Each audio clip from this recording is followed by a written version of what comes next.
ನಮಸ್ಕಾರಗಳು. ಈ ವಿಡಿಯೋದಲ್ಲಿ ಸಮಾಜ ವಿಜ್ಞಾನ 10ನೇ ತರಗತಿ ಭೂಗೋಳಶಾಸ್ತ್ರದಲ್ಲಿ ಬರುವಂತಹ ಅಧ್ಯಾಯ 27 ಭಾರತದ ಸಾರಿಗೆ ಹಾಗೂ ಸಂಪರ್ಕ ಪಾಠವನ್ನು ಕುರಿತು ಈ ವಿಡಿಯೋದಲ್ಲಿ ಚರ್ಚೆ ಮಾಡೋಣ. ಫ್ರೆಂಡ್ಸ್, ನಮ್ಮ ಯೂಟ್ಯೂಬ್ ಚಾನಲ್ನ ಸಬ್ಸ್ಕ್ರೈಬ್ ಮಾಡ್ಕೊಳ್ಳಿ. ಈ ಅಧ್ಯಾಯದಲ್ಲಿ ಕೆಳಗಿನ ಅಂಶಗಳನ್ನು ತಿಳಿಯುತ್ತೇವೆ. ಇಷ್ಟು ಅಂಶಗಳನ್ನು ನಾವು ಈ ಪಾಠದಲ್ಲಿ ಚರ್ಚೆ ಮಾಡೋಣ. ಸದುಪಯೋಗಪಡಿಸ್ಕೊಳ್ಳಿ ಮಕ್ಕಳೇ. 1ನೇ ಅಂಶ ಭಾರತದಲ್ಲಿ ಸಾರಿಗೆಯ ಮಹತ್ವ. 2ನೇ ಅಂಶ ರಸ್ತೆ ಸಾರಿಗೆ ವಿಧಗಳು, ಪ್ರಮುಖ ರಾಷ್ಟ್ರೀಯ ಹೆದ್ದಾರಿಗಳು. 3ನೇ ಅಂಶ ರಸ್ತೆ ಸಾರಿಗೆ ಸಮಸ್ಯೆಗಳು. 4ನೇ ಅಂಶ ರೈಲು ಸಾರಿಗೆ, ವಾಯು ಸಾರಿಗೆ ಮತ್ತು ಜಲ ಸಾರಿಗೆಗಳ ಬಗ್ಗೆ ತಿಳಿಯುವುದು. 5ನೇ ಅಂಶ ಸಮೂಹ ಮಾಧ್ಯಮಗಳ ಬಗ್ಗೆ ತಿಳಿಯುವುದು. 6ನೇ ಅಂಶ ಸಂಪರ್ಕದ ವಿಧಗಳು, ಸಂಪರ್ಕದ ಪ್ರಾಮುಖ್ಯತೆ. 7ನೇ ಅಂಶ ಭೌಗೋಳಿಕ ಮಾಹಿತಿ ವ್ಯವಸ್ಥೆ, GPS ಮತ್ತು ದೂರ ಸಂವೇದಿ ತಂತ್ರಜ್ಞಾನ. ಇಷ್ಟು ಪಾಯಿಂಟ್ಗಳ ಬಗ್ಗೆ ಚರ್ಚೆ ಮಾಡೋಣ ಈ ವಿಡಿಯೋದಲ್ಲಿ. ವಿಡಿಯೋನ ಸ್ಟಾರ್ಟ್ ಮಾಡೋಣ. ವಸ್ತುಗಳು, ಸೇವೆಗಳು, ಮಾಹಿತಿ ಮತ್ತು ಸರಕುಗಳನ್ನು ಒಂದು ಸ್ಥಳದಿಂದ ಮತ್ತೊಂದು ಸ್ಥಳಕ್ಕೆ ಸಾಗಿಸುವುದನ್ನೇ ಸಾರಿಗೆ ಎಂದು ಕರೆಯುವರು. ಸಾರಿಗೆಯು ಸರಕು ಮತ್ತು ಸೇವೆಗಳನ್ನು ಉತ್ಪಾದಿತ ಪ್ರದೇಶಗಳಿಂದ ಬೇಡಿಕೆ ಇರುವ ಪ್ರದೇಶಗಳಿಗೆ ಪೂರೈಸುವುದು. ಅಂದರೆ ಸರಕುಗಳೆಂದರೆ ಹಣ್ಣು, ತರಕಾರಿಗಳು, ಕಬ್ಬಿಣದ ಅದಿರು, ಕಲ್ಲಿದ್ದಲು, ತಾಮ್ರ ಈ ರೀತಿ. ಹಾಗೂ ಸೇವೆಗಳು ಅಂದರೆ ಬ್ಯಾಂಕಿಂಗ್ ಸೇವೆ ಇರಬಹುದು, ಅದೇ ರೀತಿ ಟೆಕ್ನಾಲಜಿ ತಾಂತ್ರಿಕ ಸೇವೆಗಳಿರ್ಬಹುದು. ನೀವು ಅಂಚೆ ಸೇವೆಯನ್ನು ನೋಡಿದ್ದೀರಾ, ಪಾರ್ಸಲ್ಗಳು ಬರೋದು ನೋಡಿದ್ದೀರಾ. ಅದೇ ರೀತಿ ರಿಜಿಸ್ಟರ್ ಪೋಸ್ಟ್ಗಳು, ಸ್ಪೀಡ್ ಪೋಸ್ಟ್ಗಳು ಇವೆಲ್ಲ ಬರೋದನ್ನ ನೀವು ಗಮನಿಸಿದ್ದೀರಿ. ಕೊರಿಯರ್ಗಳಲ್ಲಿ ವಸ್ತುಗಳು ಬರ್ತವೆ. ಅದೇ ರೀತಿ ಈ ಆಧುನಿಕ ಯುಗದಲ್ಲಿ ನೀವೆಲ್ಲ ಆನ್ಲೈನ್ ಶಾಪಿಂಗ್ ಮೇಲೆ ಅನೇಕ ವಸ್ತುಗಳನ್ನು ತರಿಸ್ಕೊತೀರ. ಇವೆಲ್ಲವೂ ಸಹ ಸೇವೆಗಳಾಗ್ತವೆ. ಇವುಗಳನ್ನು ಸಾರಿಗೆ ಮೂಲಕ ನಾವು ತರಿಸ್ಕೊತೀವಿ.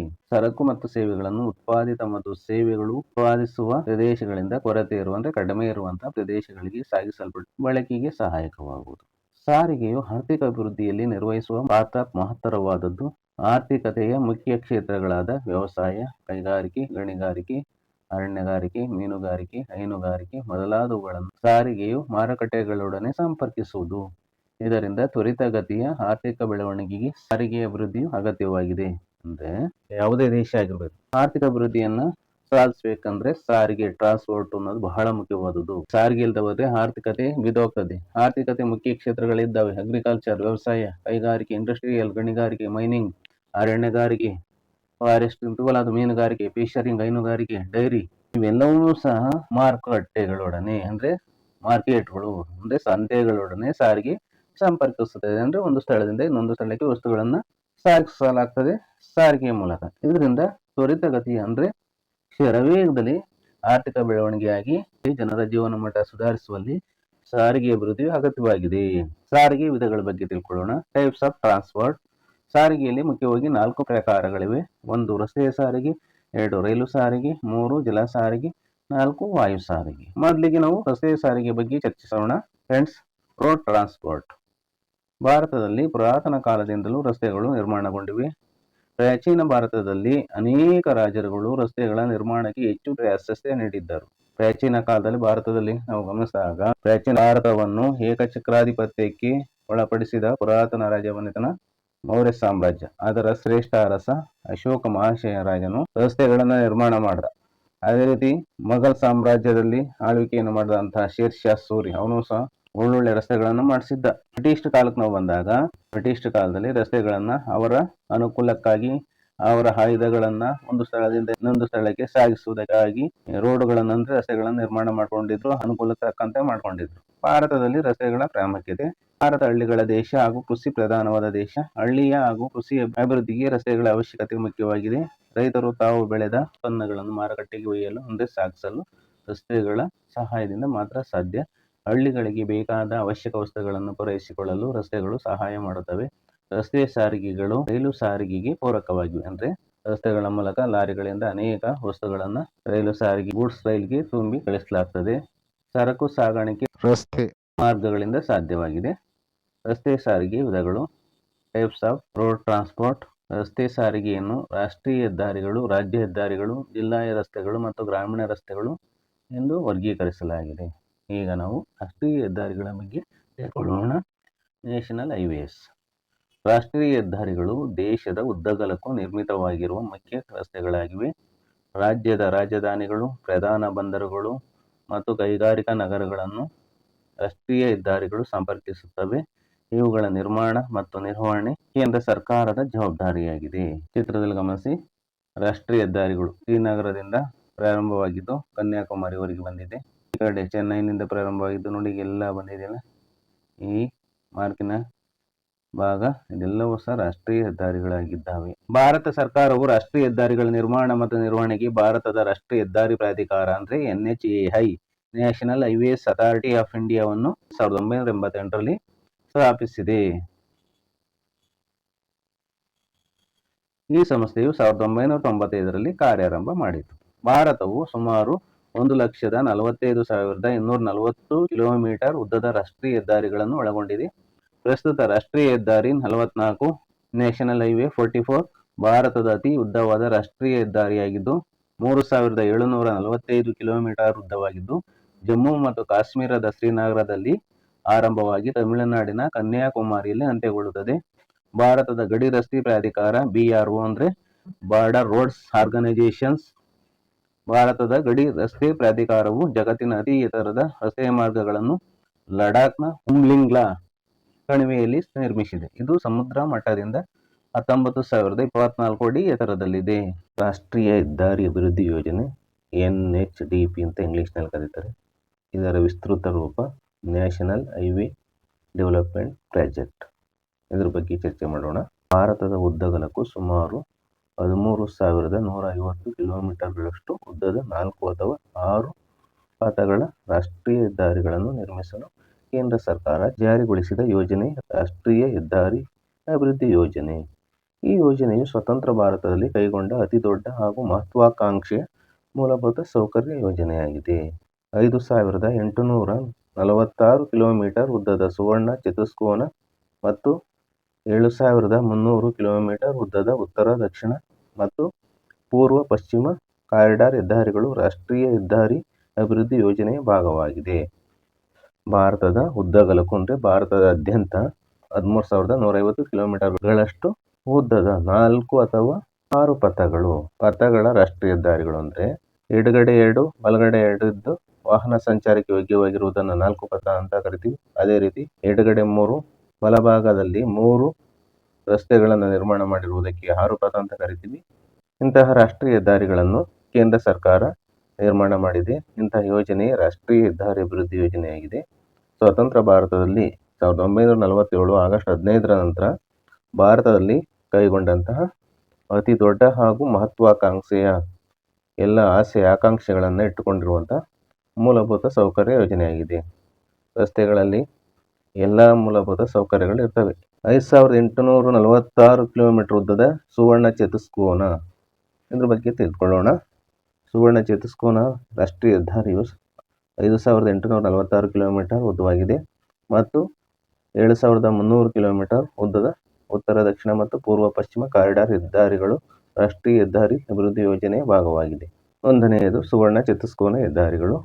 ಗೋಲ್ಡನ್ ಕ್ವಾಡ್ರಿಲ್ಯಾಟರಲ್ ಹೈವೇಸ್ ಭಾರತದ 4 ಪ್ರಮುಖ ನಗರಗಳಾದ ದೆಹಲಿ, ಮುಂಬೈ, ಚೆನ್ನೈ ಮತ್ತು ಕೋಲ್ಕತ್ತಾಗಳನ್ನು 4 ಅಥವಾ 6 ಪಥಗಳ ರಾಷ್ಟ್ರೀಯ ಹೆದ್ದಾರಿಗಳ ಮೂಲಕ ಸಂಪರ್ಕಿಸುವ ಹೆದ್ದಾರಿಗಳೇ ಸುವರ್ಣ ಚತುಷ್ಕೋನ ಹೆದ್ದಾರಿಗಳು. ಭಾರತದ ಭೂಪಟವನ್ನು ಗಮನಿಸಿ ವಿದ್ಯಾರ್ಥಿ ಮಿತ್ರರೇ. ಸುವರ್ಣ ಚತುಷ್ಕೋನ ಹೆದ್ದಾರಿಗಳು ಯಾವ್ಯಾವ ನಗರದಲ್ಲಿ ಹೋಗ್ತವೆ ಅನ್ನೋದನ್ನ ತಿಳಿದುಕೊಳ್ಳೋಣ. ದೆಹಲಿ ಇದೆಯಲ್ಲ, ಇಲ್ಲಿಂದ ಪ್ರಾರಂಭವಾಗ್ತದೆ ದೆಹಲಿ. ಹಾಗೆಯೇ ಮುಂಬೈಲಿ ಬಂದು ತಲುಪ್ತದೆ. ಮುಂಬೈನಿಂದ ಇಲ್ಲಿ ಬೆಂಗಳೂರು ಮೂಲಕ ಚೆನ್ನೈಗೆ ಬರ್ತದೆ. ಚೆನ್ನೈನಿಂದ ಕೋಲ್ಕತ್ತಾಕ್ಕೆ ಸಂಚುತ್ತೆ ಈ ರಾಷ್ಟ್ರೀಯ ಹೆದ್ದಾರಿ. ಇದನ್ನು ಸುವರ್ಣ ಚತುಷ್ಕೋನ ಹೆದ್ದಾರಿ ಅಂತ ಕರಿತೀವಿ. ಅದೇ ರೀತಿ ನೋಡಿ ಇಲ್ಲಿ ಈ ಕೋಲ್ಕತ್ತಾ ಇಲ್ಲಿ ಬಂದಿದ್ದು ಮತ್ತು ಕೋಲ್ಕತ್ತಾದಿಂದ ಹಿಂಗೆ ಬಂದು ಆಳ್ದಿಯಾ ಅಂತ ಇದೆಯಲ್ಲ ಈ ಭಾಗದಿಂದ ಮತ್ತೆ ದೆಹಲಿಯನ್ನು ಸಂಪರ್ಕಿಸುತ್ತದೆ. ಇದನ್ನೇ ಸುವರ್ಣ ಚತುಷ್ಕೋನ ಹೆದ್ದಾರಿಗಳು ಅಂತ ಕರೀತಾರೆ. ಸೆಕೆಂಡ್ ಒನ್ ಉತ್ತರ ದಕ್ಷಿಣ ಮತ್ತು ಪೂರ್ವ ಪಶ್ಚಿಮ ಕಾರಿಡಾರ್ ಹೆದ್ದಾರಿಗಳು, ಕಾರಿಡಾರ್ ಹೈವೇಸ್. ಉತ್ತರ ದಕ್ಷಿಣ ಕಾರಿಡಾರ್ ಹೆದ್ದಾರಿಯು ಉತ್ತರದಲ್ಲಿ ಶ್ರೀನಗರದಿಂದ ಅಂದರೆ ಜಮ್ಮು ಮತ್ತು ಕಾಶ್ಮೀರ, ದಕ್ಷಿಣದಲ್ಲಿ ಕನ್ಯಾಕುಮಾರಿಯನ್ನು ಅಂದರೆ ತಮಿಳುನಾಡನ್ನು ಸಂಪರ್ಕಿಸುತ್ತದೆ. ಭಾರತದ ಭೂಪಟವನ್ನು ಗಮನಿಸಿ. ಇದು ಜಮ್ಮು ಮತ್ತು ಕಾಶ್ಮೀರ ರಾಜ್ಯ. ಇಲ್ಲಿಯ ರಾಜಧಾನಿಯಾದ ಶ್ರೀನಗರದಿಂದ ಪ್ರಾರಂಭವಾಗ್ತದೆ. ಹಾಗೆಯೇ ದಕ್ಷಿಣಕ್ಕೆ ಬರ್ತಾ ಬರ್ತಾ ಇಲ್ಲಿ ಅಮೃತ್ಸರವನ್ನು ಜಾಯಿನ್ ಮಾಡ್ತದೆ, ದೆಹಲಿಯನ್ನು ಜಾಯಿನ್ ಮಾಡ್ತದೆ. ಹಾಗೆ ಇಲ್ಲಿ ಬಂದಾಗ ಝಾನ್ಸಿ ಬರ್ತದೆ. ಹಾಗೆ ಬರ್ತಾ ಬರ್ತಾ ಬರ್ತಾ ಮಹಾರಾಷ್ಟ್ರದ ನಾಗ್ಪುರ, ಆಮೇಲೆ ತೆಲಂಗಾಣದ ರಾಜಧಾನಿಯಾದ ಹೈದರಾಬಾದ್, ಕೆಳಗೆ ಬರ್ತಾ ಬರ್ತಾ ಕರ್ನಾಟಕದ ರಾಜಧಾನಿಯಾದ ಬೆಂಗಳೂರು, ಹಂಗೆ ಡೌನಿಗೆ ಬರ್ತಾ ಸೇಲಂ, ಇಲ್ಲಿ ತಮಿಳುನಾಡು ಬರ್ತದೆ. ಕೆಳಗೆ ಬರ್ತಾ ಬರ್ತಾ ತಮಿಳುನಾಡಿನ ತುತ್ತ ತುದಿ ಕನ್ಯಾಕುಮಾರಿವರೆಗೆ ತಲುಪ್ತದೆ. ಇದನ್ನ ಉತ್ತರ ದಕ್ಷಿಣ ಕಾರಿಡಾರ್ ಹೆದ್ದಾರಿ ಅಂತ ಕರಿತೀವಿ. ಪೂರ್ವ ಪಶ್ಚಿಮ ಕಾರಿಡಾರ್ ಹೆದ್ದಾರಿಯು ಪಶ್ಚಿಮದಲ್ಲಿ ಪೋರಬಂದರನ್ನು ಅಂದರೆ ಗುಜರಾತ್, ಪೂರ್ವದಲ್ಲಿ ಸಿಲ್ವಾರ್ ಅಂದರೆ ಅಸ್ಸಾಂ, ಸಿಲ್ವಾರ್ನೊಂದಿಗೆ ಸಂಪರ್ಕಿಸುತ್ತದೆ. ಅಸ್ಸಾಂ ರಾಜ್ಯದಲ್ಲಿ ಸಿಲ್ವಾರ್ ಬರ್ತದೆ, ಸಿಲ್ವಾರ್ನೊಂದಿಗೆ ಸಂಪರ್ಕಿಸುತ್ತದೆ. ಭಾರತದ ಭೂಪಟವನ್ನು ಗಮನಿಸಿ ಮಿತ್ರರೇ. ಪೂರ್ವ ಪಶ್ಚಿಮ ಕಾರಿಡಾರ್ ಹೆದ್ದಾರಿಯ ಮಾರ್ಗವನ್ನು ತಿಳಿದುಕೊಳ್ಳೋಣ. ಪೂರ್ವ ಭಾಗದಲ್ಲಿ ಗುಜರಾತ್ ರಾಜ್ಯ ಇದೆ, ಇಲ್ಲಿ ಪೋರ್ಬಂದರ್ ಬರ್ತದೆ. ಇಲ್ಲಿಂದ ಪ್ರಾರಂಭವಾಗಿದ್ದು ನೋಡಿ ಗಮನಿಸಿ, ಹೀಗೆ ಬರ್ತಾ ಬರ್ತಾ ಇಲ್ಲಿ ಝಾನ್ಸಿ, ಹಾಗೆ ಮುಂದೆ ಕಾನ್ಪುರ, ಬರ್ತಾ ಗೋರಖ್ಪುರದಿಂದ ಬರ್ತಾ ಬರ್ತಾ ಬರ್ತಾ ಹೀಗೆ ಬರ್ತಾ ಗುವಾಹಟಿಗೆ ಬರ್ತದೆ. ಆಮೇಲೆ ಸಿಲ್ವಾರ್, ಆಗ ಅಸ್ಸಾಂ ರಾಜ್ಯದ ಸಿಲ್ವಾರ್ನೊಂದಿಗೆ ಕೊನೆಗೊಳ್ತದೆ. ಸುವರ್ಣ ಚತುಷ್ಕೋನ ಮತ್ತು ಕಾರಿಡಾರ್ ಹೆದ್ದಾರಿಗಳನ್ನು ಒಳಗೊಂಡಂತೆ ರಾಷ್ಟ್ರೀಯ ಹೆದ್ದಾರಿಗಳು ಆರ್ಥಿಕವಾಗಿ ಮಾತ್ರವಲ್ಲದೆ ರಾಜಕೀಯವಾಗಿ ಹೆಚ್ಚು ಪ್ರಾಮುಖ್ಯತೆಯನ್ನು ಪಡೆದಿದೆ. ಅಂದರೆ ಸುವರ್ಣ ಚತುಷ್ಕೋನ ಮತ್ತು ಕಾರಿಡಾರ್ ಹೆದ್ದಾರಿಗಳು ಬಹಳ ಉಪಯುಕ್ತವಾಗಿವೆ. ದೇಶದ ಅರ್ಥವ್ಯವಸ್ಥೆಗೆ ಮಾತ್ರವಲ್ಲದೆ ರಾಜಕೀಯವಾಗಿ ಧ್ರುವೀಕರಣವಾಗುವುದಕ್ಕೂ ಸಹ ಹೆಚ್ಚು ಪ್ರಾಮುಖ್ಯತೆಯನ್ನು ಪಡೆದಿವೆ. ಸರಕು ಸಾಮಗ್ರಿಗಳನ್ನು ಅತ್ಯಲ್ಪ ಅವಧಿಯಲ್ಲಿ ದೇಶದ ಒಂದು ಕಡೆಯಿಂದ ಮತ್ತೊಂದು ಕಡೆಗೆ ಅತಿ ಕಡಿಮೆ ವೆಚ್ಚದಲ್ಲಿ ಸಾಗಿಸಲು ಉಪಯುಕ್ತವಾಗಿದೆ. ಇವು ಭಾರತವನ್ನು ಭಾವನಾತ್ಮಕವಾಗಿ ಬೆಸೆದು ರಾಷ್ಟ್ರೀಯ ಏಕತೆಯನ್ನು ಮೂಡಿಸುವಲ್ಲಿ ಪ್ರಮುಖ ಪಾತ್ರವನ್ನು ವಹಿಸುತ್ತಿವೆ. ಅಂದರೆ ನಮ್ಮ ದೇಶದ ಸರಕು ಮತ್ತು ಸಾಮಗ್ರಿಗಳು ಅಂದರೆ ಸರಕುಗಳು ಅಂದರೆ ತರಕಾರಿಗಳಿರ್ಬೋದು, ಅಕ್ಕಿ ಇರ್ಬೋದು, ಭತ್ತ ಇರ್ಬೋದು, ಗೋಧಿ ಇರ್ಬೋದು, ಹಣ್ಣು ತರಕಾರಿಗಳಿರ್ಬೋದು, ಕಲ್ಲಿದ್ದಲಿರ್ಬೋದು, ಕಬ್ಬಿಣದದಿರ್ಬೋದು, ಹೀಗೆ ಸರಕು ಸಾಮಗ್ರಿಗಳು ಇವುಗಳನ್ನು ಅತ್ಯಲ್ಪ ಅವಧಿಯಲ್ಲಿ ಅಂದರೆ ಕಡಿಮೆ ಸಮಯದಲ್ಲಿ ದೇಶದ ಒಂದು ಭಾಗದಿಂದ ಮತ್ತೊಂದು ಭಾಗಕ್ಕೆ ಸಾಗಿಸಲು ಸುವರ್ಣ ಚತುಷ್ಕೋನ ಮತ್ತು ಕಾರಿಡಾರ್ ಹೆದ್ದಾರಿಗಳು ಬಹಳ ಉಪಯುಕ್ತವಾಗಿವೆ. ಈ ರಾಷ್ಟ್ರೀಯ ಹೆದ್ದಾರಿಗಳು ಭಾರತೀಯರಲ್ಲಿ ಭಾವನಾತ್ಮಕವಾಗಿ ನಾವೆಲ್ಲರೂ ಸಹ ಒಂದೇ ಎಂಬ ರಾಷ್ಟ್ರೀಯ ಏಕತೆಯನ್ನು ಮೂಡಿಸುವಲ್ಲಿ ಬಹಳವಾದ ಅತಿ ಮುಖ್ಯವಾದ ಪಾತ್ರವನ್ನು ವಹಿಸುತ್ತವೆ. ರಸ್ತೆ ಸಾರಿಗೆಯ ತೊಡಕುಗಳು, ಪ್ರಾಬ್ಲಮ್ಸ್ ಆಫ್ ರೋಡ್ ಟ್ರಾನ್ಸ್ಪೋರ್ಟ್. ರಸ್ತೆ ಸಾರಿಗೆಯಲ್ಲಿ ಏನೇನು ತೊಡಕುಗಳಿವೆ? ತೊಡಕು ಅಂದರೆ ತೊಂದರೆ, ಸಮಸ್ಯೆ ಅಂತ. ಏನೇನು ಸಮಸ್ಯೆಗಳಿದ್ದಾವೆ ಅನ್ನೋದನ್ನ ಗಮನಿಸೋಣ. ಪಾಯಿಂಟ್ ವೈಸ್ ಇದೆ. 1ನೇ ಪಾಯಿಂಟು, ಫಸ್ಟ್ ಪಾಯಿಂಟ್, ಅನೇಕ ಗ್ರಾಮೀಣ ಮತ್ತು ಜಿಲ್ಲಾ ರಸ್ತೆಗಳು ಮಳೆಗಾಲದಲ್ಲಿ ವಾಹನ ಸಂಚಾರಕ್ಕೆ ಕೆಲವು ವೇಳೆ ಅನುಪಯುಕ್ತವಾಗಿರುತ್ತವೆ. ಅಂದರೆ ಭಾರತದ ಗ್ರಾಮಾಂತರ ಪ್ರದೇಶಗಳಲ್ಲಿ ಹಾಗೂ ಜಿಲ್ಲಾ ಭಾಗದಲ್ಲಿ ರಸ್ತೆಗಳಿದ್ದಾವಲ್ಲ, ಅವು ಮಳೆಗಾಲ ಬಂದಾಗ ವಾಹನ ಸಂಚಾರಕ್ಕೆ ಅಂದರೆ bus, lorry, car, motor cycle ಈ ರೀತಿ ಕೆಲವು ವೇಳೆ ಅನುಪಯುಕ್ತವಾಗಿರುತ್ತವೆ, ಉಪಯೋಗಕ್ಕೆ ಬರುವುದಿಲ್ಲ. ಏಕೆಂದರೆ ಹೆಚ್ಚು ಮಳೆಯಾದಾಗ ರಸ್ತೆಗಳು ಹಾಳಾಗ್ತವೆ, ಗುಂಡಿಗಳಾಗ್ತವೆ, ಬಿರುಕು ಬಿಡ್ತವೆ, ಮರಗಳೆಲ್ಲ ರಸ್ತೆಗಳ ಮಧ್ಯದಲ್ಲಿ ಬೀಳ್ತವೆ, ಇವೆಲ್ಲ ಇರ್ತದೆ. ಈ ಸಮಸ್ಯೆ ಇರ್ತದೆ. 2ನೇದು, ರಸ್ತೆ ಸಾರಿಗೆಯು ಪರಿಸರ ಮಾಲಿನ್ಯ, ವಾಹನ ದಟ್ಟಣೆ ಹಾಗೂ ಅಪಘಾತಗಳಿಗೂ ಕಾರಣವಾಗಿದೆ. ನೀವು ಗಮನಿಸಿ, ಅನೇಕ ವೇಳೆ ರಸ್ತೆ ಸಾರಿಗೆಯಲ್ಲಿ ರಸ್ತೆಗಳಿಲ್ಲದೆ ಹೋದಾಗ ಲಾರಿಗಳು ಹೋಗ್ಬೇಕಾದ್ರೆ ನೋಡಿ ಎಷ್ಟು ಧೂಳು ಬರ್ತಾಯಿದೆ, ಹಿಂದೆ ಬಸ್ಗಳು ಹೋಗ್ಬೇಕಾದ್ರೆ ಎಷ್ಟು ಧೂಳು ಬರ್ತಾಯಿದೆ. ಇದರಿಂದ ಭೂಮಾಲಿನ್ಯ ಆಗ್ತಾಯಿದೆ. ವಾಹನ ದಟ್ಟಣೆ ಅಂದರೆ ಟ್ರಾಫಿಕ್ ಜಾಮ್ ಆಗೋದು. ಸರಿಯಾಗಿ ರಸ್ತೆಗಳಿಲ್ಲದೆ ಹೋದಾಗ ಸಂಚರಿಸಲು ಸಾಧ್ಯವಿಲ್ಲದ ಸಂದರ್ಭದಲ್ಲಿ, ರಸ್ತೆಗಳು ಹಾಳಾಗಿ ಸಂಚರಿಸಲು ಸಾಧ್ಯವಿಲ್ಲದ ಸಂದರ್ಭದಲ್ಲಿ ಟ್ರಾಫಿಕ್ ಜಾಮ್ ಆಗ್ತದೆ. ಹಾಗೂ ಅಪಘಾತಗಳು, ಆಕ್ಸಿಡೆಂಟ್ ಆಗೋದನ್ನ ನೀವು ನೋಡಿದ್ದೀರ. ಇದು ಸಹ ಕಾರಣವಾಗಿದೆ. 3ನೇ ಪಾಯಿಂಟು, ರಸ್ತೆಗಳು ಮಳೆ, ಪ್ರವಾಹ ಮತ್ತು ಚಂಡಮಾರುತಗಳಿಂದ ಪ್ರತಿ ವರ್ಷವೂ ಹಾಳಾಗುತ್ತಿವೆ. ರಸ್ತೆಗಳು ಹೆಚ್ಚು ಮಳೆ ಬಿದ್ದಾಗ, ಅತಿವೃಷ್ಟಿಯಾದಾಗ, ಪ್ರವಾಹಗಳು ಬಂದಾಗ ನೀವು ನೋಡ್ತೀರ ರಸ್ತೆಗಳೆಲ್ಲ ಗುಂಡು ಬೀಳೋದು, ಕೊಚ್ಚಿ ಹೋಗೋದು ಇವೆಲ್ಲ ಆಗ್ತದೆ. ಮತ್ತು ಚಂಡಮಾರುತಗಳಿಂದ ಭಾರತದ ಕರಾವಳಿ ಪ್ರದೇಶಗಳಲ್ಲಿ ಚಂಡಮಾರುತಗಳು ಬೀಸಿದಾಗ ರಸ್ತೆಗಳು ಹಾಳಾಗೋದನ್ನ ಪ್ರತಿ ವರ್ಷ ನೀವು ನೋಡ್ತಾ ಇದ್ದೀರಾ. 4ನೇದು, ರಾಷ್ಟ್ರೀಯ ಮತ್ತು ರಾಜ್ಯ ಹೆದ್ದಾರಿಗಳ ನಿರ್ಮಾಣ ಮತ್ತು ನಿರ್ವಹಣೆಯು ಅಸಮರ್ಪಕ. ರಾಷ್ಟ್ರೀಯ ಹೆದ್ದಾರಿಗಳು ಭಾರತದ ಕೇಂದ್ರ ಸರ್ಕಾರದ ವ್ಯಾಪ್ತಿಯಲ್ಲಿ ಬರ್ತದೆ. ರಾಜ್ಯ ಹೆದ್ದಾರಿಗಳು ಭಾರತ ದೇಶದ ಪ್ರತಿಯೊಂದು ರಾಜ್ಯಗಳ ಜವಾಬ್ದಾರಿಯಾಗಿರ್ತದೆ. ಇವುಗಳ ನಿರ್ಮಾಣ ಸರಿಯಾಗಿರಲ್ಲ ಮತ್ತು ನಿರ್ವಹಣೆ ನಿರ್ವಹಿಸ್ತಾರಲ್ಲ, ಅದು ಸಹ ಸಮರ್ಪಕವಾಗಿರುವುದಿಲ್ಲ. 5ನೇ ಪಾಯಿಂಟು, ರಸ್ತೆಗಳ ಬದಿಯಲ್ಲಿ ಅಗತ್ಯವಿರುವ ಮೂಲಭೂತ ಸೌಕರ್ಯಗಳ ಕೊರತೆಯನ್ನು ದೇಶದಾದ್ಯಂತ ಕಾಣಬಹುದು. ರಸ್ತೆಗಳ ಪಕ್ಕದಲ್ಲಿ, ರೋಡ್ ಸೈಡಲ್ಲಿ ಏನೇನು ಬೇಕು ಮೂಲಭೂತ ಸೌಕರ್ಯಗಳು, ಬಸ್ ನಿಲ್ದಾಣ ಇರಬಹುದು, ನೀರಿರ್ಬೋದು, ಕಸಗಳನ್ನು ಎಸೆಯೋಕ್ಕೆ ಡಸ್ಟ್ಬಿನ್ ಇರ್ಬೋದು, ಈ ರೀತಿ ಮೂಲಭೂತ ಸೌಕರ್ಯಗಳು, ವಿದ್ಯುತ್ ದೀಪಗಳಿರ್ಬೋದು, ಇವೆಲ್ಲವೂ ಸಹ ಕೊರತೆ ಇರುವುದನ್ನು ಭಾರತ ದೇಶದಾದ್ಯಂತ ಕಾಣ್ಬೋದಾಗಿದೆ ಮಿತ್ರರೇ. 2ನೇದು, ರೈಲು ಸಾರಿಗೆ, rail transport life line of the Nations. ಅಂದರೆ ರಾಷ್ಟ್ರದ ಜೀವನಾಡಿ ಎಂದೇ ಹೆಸರಾಗಿರುವ ರೈಲ್ವೆಯು ಹೆಚ್ಚು ಜನರನ್ನು ಹಾಗೂ ಅಧಿಕ ಪ್ರಮಾಣದ ಸರಕು ಸೇವೆಗಳನ್ನು ಏಕಕಾಲಕ್ಕೆ ಸಾಗಿಸುವ ಸಾರಿಗೆ ಮಾಧ್ಯಮವಾಗಿದೆ. ಇವೆಲ್ಲರೂ ಸಹ ರೈಲಲ್ಲಿ ಜರ್ನಿ ಮಾಡಿದ್ದೀರಾ, ರೈಲಲ್ಲಿ ಪ್ರಯಾಣ ಮಾಡಿದರೆ ಗೊತ್ತಾಗ್ತದೆ ಅದರ ಅನುಭವ. ಭಾರತದಲ್ಲಿ ಮೊಟ್ಟಮೊದಲ ರೈಲು ಸಾರಿಗೆ ಸೇವೆಯು 1853ರ ಏಪ್ರಿಲ್ 16ರಂದು ಮಹಾರಾಷ್ಟ್ರದ ಮುಂಬೈ ಮತ್ತು ಠಾಣೆ ನಡುವೆ ಆರಂಭವಾಯಿತು. ಭಾರತದಲ್ಲಿ ಬ್ರಿಟಿಷ್ ಕಾಲದಲ್ಲಿ ಮೊಟ್ಟಮೊದಲ ರೈಲು ಸಾರಿಗೆ ಸೇವೆಯು 1853ರ ಏಪ್ರಿಲ್ 16ರಂದು ಮಹಾರಾಷ್ಟ್ರ ರಾಜ್ಯದ ಮುಂಬೈ ಮತ್ತು ಠಾಣೆ, ಮುಂಬೈ ಒಂದು ಪ್ರದೇಶ, ಠಾಣೆ ಅನ್ನೋದು ಸಹ ಮಹಾರಾಷ್ಟ್ರದಲ್ಲಿ ಬರುವಂಥ ಒಂದು ಪ್ರದೇಶ, ಇವೆರಡು ನಗರಗಳ ನಡುವೆ ಪ್ರಾರಂಭವಾಗ್ತದೆ. ಭಾರತೀಯ ರೈಲ್ವೆ ವ್ಯವಸ್ಥೆಯು ಇಂದು ಏಷ್ಯಾದ ಅತಿದೊಡ್ಡ, ಬಹಳ ಮುಖ್ಯವಾದ ಅಂಶ ಇದು, ಹಾಗೂ ಜಗತ್ತಿನ 4ನೇ ಅತಿ ದೊಡ್ಡ ರೈಲ್ವೆ ವ್ಯವಸ್ಥೆಯಾಗಿದೆ. ಆಡಳಿತದ ಅನುಕೂಲಕ್ಕಾಗಿ ಭಾರತದ ರೈಲ್ವೆ ಕಾರ್ಯಜಾಲವನ್ನು 18 ರೈಲ್ವೆ ವಲಯಗಳಾಗಿ ವಿಂಗಡಿಸಲಾಗಿದೆ.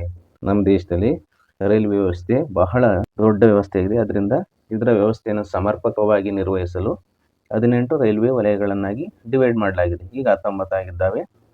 ಅವುಗಳೆಂದರೆ, ಕೆಲವನ್ನ ಮಾತ್ರ ನಾನು ಹೇಳ್ತೀನಿ. ಉತ್ತರ ರೈಲ್ವೆ ವಲಯ, ದಕ್ಷಿಣ ರೈಲ್ವೆ ವಲಯ, ಮಧ್ಯ ರೈಲ್ವೆ ವಲಯ, ಪೂರ್ವ ಈಶಾನ್ಯ ರೈಲ್ವೆ ವಲಯ, ಪೂರ್ವ ವಲಯ, ಪಶ್ಚಿಮ ವಲಯ, ದಕ್ಷಿಣ ಮಧ್ಯ ರೈಲ್ವೆ ವಲಯ, ನೈಋತ್ಯ ರೈಲ್ವೆ ವಲಯ, ಕೋಲ್ಕತ್ತಾ ಮೆಟ್ರೋ, ಈ ರೀತಿ ರೈಲ್ವೆ ವಲಯಗಳಿದ್ದಾವೆ. ರೈಲು ಸಾರಿಗೆಯ ಪ್ರಾಮುಖ್ಯತೆ: 1ನೇಯದು ಆರ್ಥಿಕ ಅಭಿವೃದ್ಧಿಯ ಸಾಧನವಾಗಿದೆ. 2ನೇಯದು ಪ್ರಯಾಣಿಕರ ಹಾಗೂ ಸರಕು ಸಾಗಾಣಿಕೆಗೆ ತುಂಬ ಅನುಕೂಲ. 3 ಕಡಿಮೆ ವೆಚ್ಚದಲ್ಲಿ ಪ್ರಯಾಣಕ್ಕೆ ಅವಕಾಶ. 4 ಕೃಷಿ ಹಾಗೂ ತೋಟಗಾರಿಕೆ ಉತ್ಪನ್ನಗಳನ್ನು ತ್ವರಿತವಾಗಿ ಸಾಗಿಸಲು ಸಹಾಯಕ. 3ನೇದು ಜಲ ಸಾರಿಗೆ, ವಾಟರ್ ಟ್ರಾನ್ಸ್ಪೋರ್ಟ್. ಭಾರತವು ಪುರಾತನ ಕಾಲದಿಂದಲೂ ಜಲಮಾರ್ಗಗಳನ್ನು ಹೊಂದಿದೆ. ಭಾರತವು 3 ಕಡೆ ಸಮುದ್ರ ಪ್ರದೇಶವನ್ನು ಹೊಂದಿದೆ. ಬಂದರುಗಳನ್ನು ಕೂಡ ಹೊಂದಿದೆ. ಕೆಲವು ಬಂದರುಗಳ ಪರಿಚಯ ಇದೆ.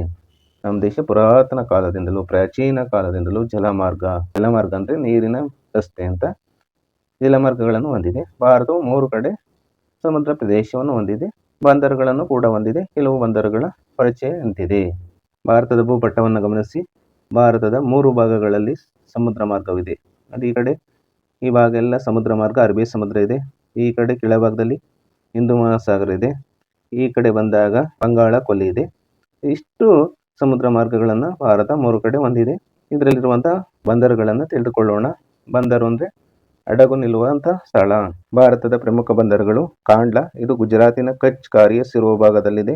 ಮುಂಬೈ, ಇದು ಮಹಾರಾಷ್ಟ್ರ ರಾಜ್ಯದ ಮುಂಬೈ ಬಂದರನ್ನು ಭಾರತದ ಹೆಬ್ಬಾಗಿಲು ಎಂದು ಕರೆಯುತ್ತೇವೆ. ನವಸೇವಾ, ಇದು ಮಹಾರಾಷ್ಟ್ರ ರಾಜ್ಯದಲ್ಲಿದೆ. ಮುಂಬೈ ಬಂದರಿನ ಹೆಚ್ಚಿನ ಒತ್ತಡವನ್ನು ನಿವಾರಿಸಲು ಅತ್ಯಾಧುನಿಕ ಸೌಲಭ್ಯಗಳೊಂದಿಗೆ ನವಸೇವಾ ಬಂದರನ್ನು ನಿರ್ಮಿಸಲಾಗಿದೆ. ಮರ್ಮಾಗೋವಾ, ಇದು ಗೋವಾ ರಾಜ್ಯದ ಜವಾರಿ ಕೊಲ್ಲಿಯ ಪ್ರದೇಶದಲ್ಲಿದೆ. ನವಮಂಗಳೂರು, ಕರ್ನಾಟಕ ರಾಜ್ಯದಲ್ಲಿದ್ದು ಕರ್ನಾಟಕದ ಪ್ರಮುಖ ಬಂದರಾಗಿದೆ. ಕೊಚ್ಚಿ, ಕೇರಳ ರಾಜ್ಯದಲ್ಲಿದೆ. ತೂತುಕುಡಿ, ತಮಿಳುನಾಡು ರಾಜ್ಯದಲ್ಲಿದೆ. ಚೆನ್ನೈ, ಈ ಬಂದರು ಕೃತಕ ಬಂದರಾಗಿದ್ದು ಹಳೆಯ ಬಂದರುಗಳಲ್ಲಿ ಒಂದು. ಇದು ತಮಿಳುನಾಡು ರಾಜ್ಯದಲ್ಲಿದೆ. ವಿಶಾಖಪಟ್ಟಣಂ, ನೈಸರ್ಗಿಕ ಬಂದರಾಗಿದ್ದು ಆಂಧ್ರಪ್ರದೇಶ ರಾಜ್ಯದಲ್ಲಿದೆ. ಪಾರಾದೀಪ್, ಒಡಿಶಾ ರಾಜ್ಯದಲ್ಲಿದ್ದು ಇತ್ತೀಚೆಗೆ ಅಭಿವೃದ್ಧಿಪಡಿಸಿದ ಬಂದರಾಗಿದೆ. ಕೋಲ್ಕತ್ತಾ, ಪಶ್ಚಿಮ ಬಂಗಾಳ ರಾಜ್ಯದಲ್ಲಿದೆ. ಇದು ನೈಸರ್ಗಿಕ ರೇವು ಪಟ್ಟಣವಾಗಿದೆ. ರೇವು ಪಟ್ಟಣ ಅಂದರೆ ಬಂದರು ಅಂತಲೂ ಸಹ ಅದರ ಅರ್ಥ. ಈ ಬಂದರನ್ನು ಭಾರತದ ಚಹದ ಬಂದರು ಎಂದು ಕರೆಯಲಾಗಿದೆ. ಆಲ್ಡಿಯಾ, ಕೋಲ್ಕತ್ತಾ ಬಂದರಿನ ಒತ್ತಡವನ್ನು ಕಡಿಮೆ ಮಾಡಲು ನಿರ್ಮಿಸಿರುವ ಕೃತಕ ಬಂದರಾಗಿರುತ್ತದೆ. ಇದು ಪಶ್ಚಿಮ ಬಂಗಾಳ ರಾಜ್ಯದಲ್ಲಿದೆ. ಭಾರತದ ಭೂಪಟವನ್ನು ಗಮನಿಸಿ. ಬಂದರುಗಳ ಬಗ್ಗೆ ತಿಳಿದುಕೊಳ್ಳೋಣ. ಬಂದರುಗಳ ಸ್ಥಳಗಳನ್ನು ಗಮನಿಸಿ ಮಿತ್ರರೇ. ಕಾಂಡ್ಲಾ ಇಲ್ಲಿ ಬರ್ತದೆ ನೋಡಿ, ಗುಜರಾತ್ ರಾಜ್ಯದಲ್ಲಿ. ಹಾಗೆಯೇ ಮುಂಬೈಲಿ ಬರ್ತದೆ ನೋಡಿ. ಮುಂಬೈ ಬಂದರನ್ನು ಭಾರತದ ಹೆಬ್ಬಾಗಿಲು ಅಂತಲೂ ಸಹ ಕರೀತಾರೆ. ಅದರ ಪಕ್ಕದಲ್ಲಿ ನವಸೇವಾ ಬರ್ತದೆ. ಇಲ್ಲಿ ಮರ್ಮಾಗೋವಾ ಬಂದರು ಬರ್ತದೆ. ಮಂಗಳೂರು ಬಂದರು ಬರ್ತದೆ. ಇದನ್ನು ನವಮಂಗಳೂರು ಬಂದರು ಅಂತ ಕರೀತಾರೆ. ಇಲ್ಲಿ ಕೊಚ್ಚಿ ಇದೆ ನೋಡಿ, ಇಲ್ಲೂ ಬಂದರು ಬರ್ತದೆ. ತೂತುಕುಡಿ, ಇಲ್ಲೂ ಸಹ ಬಂದರಿದೆ. ಚೆನ್ನೈ ನೋಡಿ, ಇಲ್ಲೂ ಸಹ ಬಂದರಿದೆ. ವಿಶಾಖಪಟ್ಟಣಂ, ಇಲ್ಲೂ ಸಹ ಹಡಗು ನಿಲ್ಲುವಂಥ ಬಂದರು ಇದೆ. ಪಾರಾದೀಪ್, ಇಲ್ಲೂ ಸಹ ಇದೆ. ಆಲ್ಡಿಯಾ, ಇಲ್ಲೂ ಇದೆ. ಕೋಲ್ಕತ್ತಾ, ಇಲ್ಲೂ ಸಹ ಇದೆ. 4ನೇದು ವಾಯು ಸಾರಿಗೆ, ಏರ್ ಟ್ರಾನ್ಸ್ಪೋರ್ಟ್. ವಾಯು ಸಾರಿಗೆಯು ಅತ್ಯಂತ ವೇಗಯುತ ಸಾರಿಗೆ ಮಾಧ್ಯಮವಾಗಿದ್ದು ಆರ್ಥಿಕ ಅಭಿವೃದ್ಧಿಯ ಪ್ರಮುಖ ಸಾಧನವಾಗಿದೆ. ಸುವರ್ಣ ಚತುಷ್ಕೋನ ಮತ್ತು ಕಾರಿಡಾರ್ ರಸ್ತೆಗಳು ಭಾರತದ ದೇಶೀಯ ಮತ್ತು ಅಂತಾರಾಷ್ಟ್ರೀಯ ವಿಮಾನ ನಿಲ್ದಾಣಗಳಿಗೆ ಸಂಪರ್ಕವನ್ನು ಕಲ್ಪಿಸುತ್ತವೆ. ವಾಯು ಸಾರಿಗೆ ಇದೆಲ್ಲ ಏರ್ ಟ್ರಾನ್ಸ್ಪೋರ್ಟ್. ನೀವೆಲ್ಲ ಫ್ಲೈಟಲ್ಲಿ ಹೋಗ್ತಿರಲ್ಲ, ವಿಮಾನದಲ್ಲಿ ಹೋಗ್ತಿರಲ್ಲ, ಅದು ವಾಯು ಸಾರಿಗೆ. ವಾಯು ಸಾರಿಗೆಯಲ್ಲಿ ಪ್ರಯಾಣಿಕರ ವಾಯು ಸಾರಿಗೆ ಇದೆ ಹಾಗೂ ಸರಕು ಸಾಮಗ್ರಿಗಳ ವಾಯು ಸಾರಿಗೆಯೂ ಸಹ ಇದೆ. ಇದು ಬಹಳ ಫಾಸ್ಟಾಗಿ ಹೋಗ್ತದೆ, ವೇಗಯುತ ಫಾಸ್ಟ್ ಸಾರಿಗೆ ಮಾಧ್ಯಮ ಅಂದರೆ ಟ್ರಾನ್ಸ್ಪೋರ್ಟ್ ಮೀಡಿಯಾ ಆಗಿದೆ. ದೇಶದ ಆರ್ಥಿಕ ಅಭಿವೃದ್ಧಿಗೆ ಪ್ರಮುಖ ಸಾಧನವಾಗಿದೆ. ಈ ವಾಯು ಸಾರಿಗೆಗೆ ಸಂಪರ್ಕ ಕಲ್ಪಿಸುವಂತಹ ರಸ್ತೆಗಳು ಅಂದರೆ ಸುವರ್ಣ ಚತುಷ್ಕೋನ ಮತ್ತು ಕಾರಿಡಾರ್ ರಸ್ತೆಗಳು. ಇವೆರಡು ರಸ್ತೆಗಳು ಸಹ ಭಾರತದ ದೇಶೀಯ ಅಂದರೆ ಭಾರತದ ಒಳಗೆ ನಡೆಯುವಂಥ ವ್ಯಾಪಾರ ವಹಿವಾಟುಗಳು ಮತ್ತು ಅಂತಾರಾಷ್ಟ್ರೀಯ ವಿಮಾನ ನಿಲ್ದಾಣಗಳಿಗೆ ಅಂತಾರಾಷ್ಟ್ರೀಯ ಮಟ್ಟದಲ್ಲಿ ವ್ಯಾಪಾರ ವಹಿವಾಟುಗಳು ನಡೆಯುವಂತಹದ್ದಕ್ಕೆ ಈ ವಿಮಾನ ನಿಲ್ದಾಣಗಳು ಸಂಪರ್ಕ ಅಂದರೆ ಕಾಂಟ್ಯಾಕ್ಟ್ನ ಕಲ್ಪಿಸ್ತವೆ. ಭಾರತದ ವಿಮಾನ ನಿಲ್ದಾಣ ಪ್ರಾಧಿಕಾರ AAI air force authority of India ಇದು ಭಾರತದಲ್ಲಿ ನಾಗರಿಕ ವಿಮಾನಯಾನಕ್ಕೆ ಅವಶ್ಯಕವಾದ ಮೂಲಸೌಕರ್ಯ ನಿರ್ಮಿಸುವ ಮತ್ತು ನಿರ್ವಹಿಸುವ ಸಂಸ್ಥೆಯಾಗಿದೆ. ಇದು 1995ರಲ್ಲಿ ಸ್ಥಾಪನೆಯಾಗಿದ್ದು ನವದೆಹಲಿಯಲ್ಲಿ ಇದರ ಕೇಂದ್ರ ಕಚೇರಿ ಇದೆ. ಇಂದು ಭಾರತದಲ್ಲಿ 24 ಅಂತಾರಾಷ್ಟ್ರೀಯ ವಿಮಾನ ನಿಲ್ದಾಣಗಳನ್ನು ಹಾಗೂ 103 103 ದೇಶೀಯ ವಿಮಾನ ನಿಲ್ದಾಣಗಳನ್ನು AAI ನಿರ್ವಹಿಸುತ್ತಿದೆ. ಭಾರತದ ವಿಮಾನ ನಿಲ್ದಾಣ ಪ್ರಾಧಿಕಾರ ಇದನ್ನು 1995ರಲ್ಲಿ ಸ್ಥಾಪನೆಯಾಗಿದೆ. ನವದೆಹಲಿಯಲ್ಲಿ ಇದರ ಕೇಂದ್ರ ಕಚೇರಿ ಇದೆ. ಇದು ನಾಗರಿಕ ವಿಮಾನಗಳು ಸಂಚಾರ ಮಾಡುವುದಕ್ಕೆ ಅವಶ್ಯಕವಾದ ಮೂಲಭೂತ ಸೌಕರ್ಯಗಳು ಅವುಗಳನ್ನು ನಿರ್ವಹಿಸುವಂತಹ ಸಂಸ್ಥೆಯಾಗಿದೆ.